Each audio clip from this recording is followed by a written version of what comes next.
On February 14th, 2014, while the rest of the world was celebrating Love Day, I remember this day to be a rainy and windy kind of day. The kind of rain that beats violently. The kind of wind that will tear an umbrella to pieces. But why do I remember the weather conditions of this day? Because this is the day that I attended the funeral of a young man that was very dear to my heart. Just days before, we were talking about his goals, his dreams, his aspirations. But now, all of a sudden, this is all destroyed because of a bullet to his head in the city of Carteret, New Jersey. Of course, I attend his funeral. I was asked to say something, but I didn't know if I could, but I knew that I had to. And so when I arrived at the funeral, the room is packed with his family and his friends.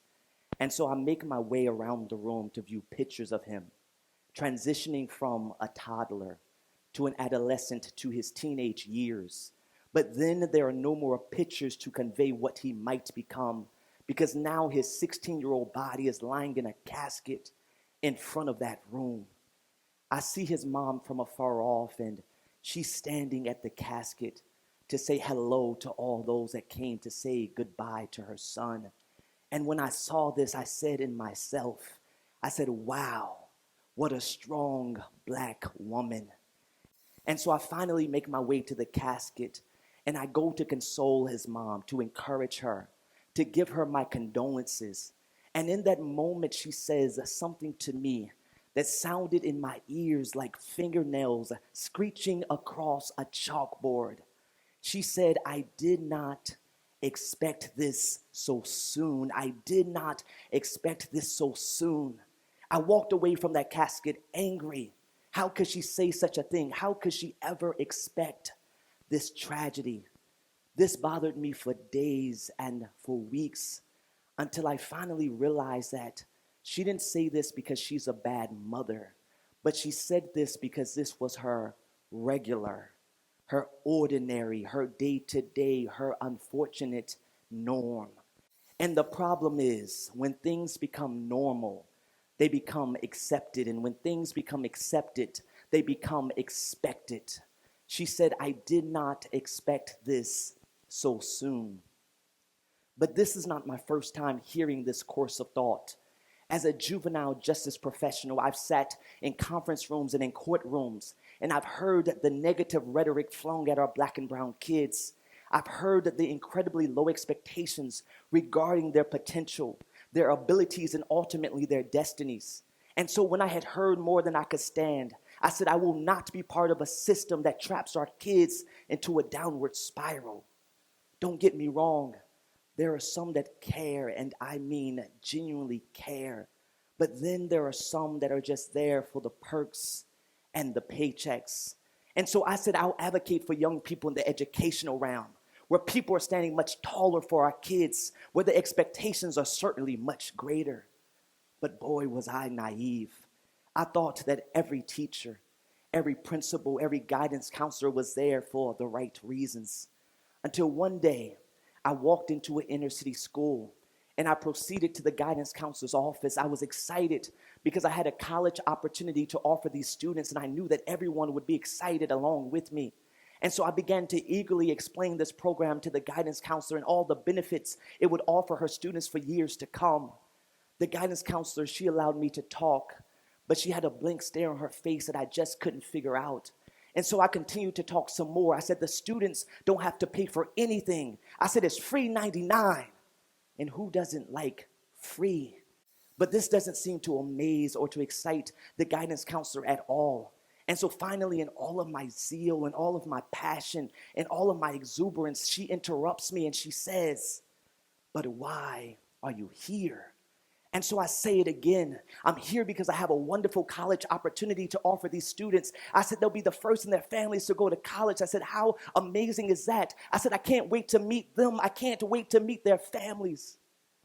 But then she says to me again, but why are you here? And so now I'm confused because I don't understand why she doesn't hear me. I didn't speak a different language. I didn't stutter. And even if she's hard of hearing, my passion is so loud. How could she not hear me? And then she says it just a little bit differently. She says, but why are you here at this school? She goes on to say these kids don't go to universities. She said they're not your college bound kind of kid, and we don't want to set them up for failure. We don't want to give them false hopes. And so when I had heard this comment that I could not believe came from this guidance counselor's mouth, I quickly grabbed my bags and I found my way out of that school that day. Because most certainly, this guidance counselor has been misinformed about our inner city kids, and it is quite so sad when our educators don't understand the potential that our young people possess. And so it is now that I realize that we have a problem. And this problem is called the expectation gap. This is the gap that says because inner city youth are often born to single moms, it is unlikely that they will ever become lawyers or doctors. This is the gap that says because inner city youth are raised in impoverished neighborhoods, it is unlikely that they will ever become firefighters or police officers. This is the gap that says because inner city youth are exposed to gangs and guns, it is unlikely that they will ever become CEOs or CFOs of corporations. This is the gap that identifies them and labels them as at risk.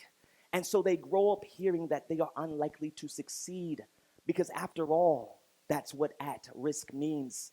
They quickly learn that they have a high probability of failing because they are at risk. And so these labels serve to marginalize them rather than normalize them, and they are treated like problems. And so they become problems. But I've heard it said that if we want our children to improve, we must allow them to overhear the nice things that we say about them to others. We all know how it feels to have something awful said about us. It makes us feel bad. It makes us ruin our days. It can make us want to quit our dreams. But when we have something nice said about us, it makes us feel good. It makes us feel great. It makes us feel like somebody. It makes us feel significant. It makes us feel loved. And this is what our inner city youth need more of. They need to hear less of the negative statistics and more of the things that will encourage their self-esteem and boost their self-worth. They need to hear the kind of things that will make them want to try, because so many of our young people are not trying anymore because of what has been said about them. But I promise you that if they heard some more of the nice things, it will change their trajectory and better their future orientation. I grew up with my grandmother and my great aunt. And so as they aged, I found myself in and out of hospitals as I was tending to them. And I remember seeing signs that read, at risk. Now, these signs were pertaining to patients being at risk of falling. And so I learned that because they are at risk, they are not allowed to get out of bed on their own. And so they just lie there, never to stand, never to walk, never to even try. And so this is the same reason our young people are not trying, because of the label that says they're at risk. And so no wonder why they lie in the comfort of gangs and drugs, because if they try to get up, they're at risk of falling. No wonder why incarceration has become a way of life for so many of them, because if they strive for anything more, they're at risk of falling. No wonder why homicide continues to be the leading cause of death in inner city communities, because if they try to live, they're at risk of falling. It's as if they have been hypnotized, brainwashed to aim low, to not believe in themselves. I've heard many young people say, I don't expect to live past 15 or 16 or 17. I've heard them say, I don't mind going to jail, being incarcerated. It is because they feel like their current predicaments are a dead end. But I promise you that under those tough demeanors, there is a little boy. There is a little girl that's waiting for someone to look beyond their face and tell them that they can do and be whatever they want to, regardless of where they come from, regardless of their past, regardless of what others have said about them. It has been said that you can live for 2 whole months on a really good compliment. Understand that words of affirmation are vital for our young people. Words of affirmation are life-changing for them. They need to hear the really nice things. There is a young man that I've had the opportunity to journey with over the past several years. Now, this young man grew up in extreme poverty, And so by the age of 8, he was getting in trouble in school, getting suspended and expelled. By 11, he was smoking weed. By the age of 12, he was selling weed. By the age of 14, he had advanced to selling dope and crack, committed to gun violence in gangs. By the age of 15, he had seen numerous people bleed out in hallways. This young man was quite acquainted with death and grief. He said every day a homie got shot and every other day a homie got killed. By the age of 17, he had lost 14 of his close friends to gun violence and numerous associates. And so many said he's next. They said he will be the next casualty. But there were a few people who believed in him, who mentored him, who knew his potential. And so they encouraged him to apply to college when most would say that he is not college bound because he is significantly and extremely at risk. And so Rutgers University thought the same because he was denied admission because he does not meet the success criteria that colleges judge students on. But again, he had a few people that believed in him, that fought for him, that sent emails, made phone calls, advocating on his behalf. And so finally, in the fall of 2013, this young man is accepted to Rutgers University. Yes, he was. But just a few months later, this young man experiences the loss of his brother to gun violence and the incarceration of another brother within the same time period. And this young man, he gives me a phone call, and I can hear him crying on the other end of the phone. And so I quickly make my way to his dormitory. And when I get there, he says, I'm done. He says, I'm not supposed to be here. He names all of the individuals that he believes should be in college. He names the individuals that he believes is more deserving to be in college. He says, Thomas and Jakai, Ira and John, he said, they belong here, but not me. He says, I'm not them, and I never will be. And so he says, I'm quitting. He says, I'm going back to where I'm supposed to be. I'm going back to selling drugs and gangbanging with the homies. I'm going back to what's expected of me. I let this young man talk. I heard him out. I listened. And when he was finally done talking, I said, Khalil, first I need you to understand that you are just as brilliant as Ira. You are just as capable as Thomas, and you are just as deserving as John. I said, I want to let you know that you belong here too. I told him you're destined to show your friends and your family. You're destined to show your peers. You're destined to show your siblings that are coming after you. You're destined to even show the naysayers that your past does not have to predict your future. I told him you have more in you than you know. And then I looked him in the face and I said, Khalil, I believe in you. And I said it again. I said, I believe in you. He looks at me with tears rolling down his cheeks, and I say it again. I said, I believe in you. And then I said, we're going to do this together.